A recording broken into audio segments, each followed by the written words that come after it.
Tapitra amin'ny voalohan'ny volana novambra izao ny sidina fampodinan'ny tanindrazana ataon'ny Air Madagascar avy any la Frantsa na avy amin'ny firenenkafa araky ny fanambarana nataon'ny filoham-pirenena Andry Rajoelina tamin'ny haino amanjerim-panjakana ho maly alahady.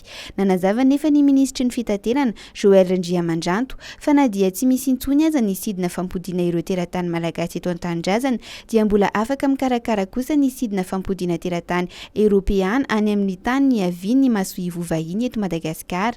Ny miditra eto Madagasikara no tsy azo ataon'ny fiaramanidina mitondra mpandeha intsony araka izany fa ny mamoaka avy eto Madagasikara dia mitohy hatrany.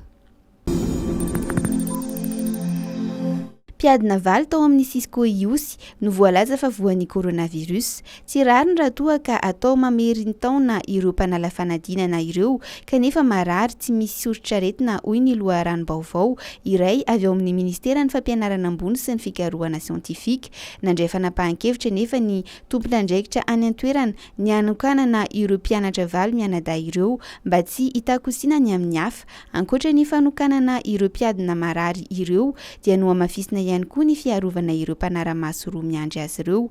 Nanambara moa ny ministera fa tokony hisy trano manokana ahafahana mandray ireo mpiadina voatily mitondra ny tsy mikaretina kanefa tsy misy fambara ivelany isaky ny fohy be mpanadinana.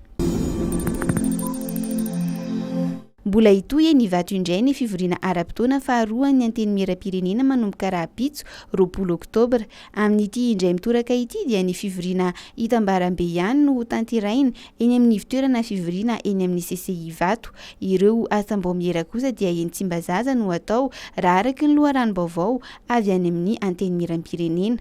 Ankoatra ny fandinihana ny teti-bola-panjakana 2024 Ankoatra ny fandinihana ny teti-bola-panjakana 2024 dia andalo eny anivon'ny anteny miera-pirenena ihany koa ny fanapahana ny volavolan-dalàna mifehy ny tribonaly miady amin'ny kolikoly, ny pôle anticorruption sy ny lalàna mifehy ny fizakana ny zom-pirenena.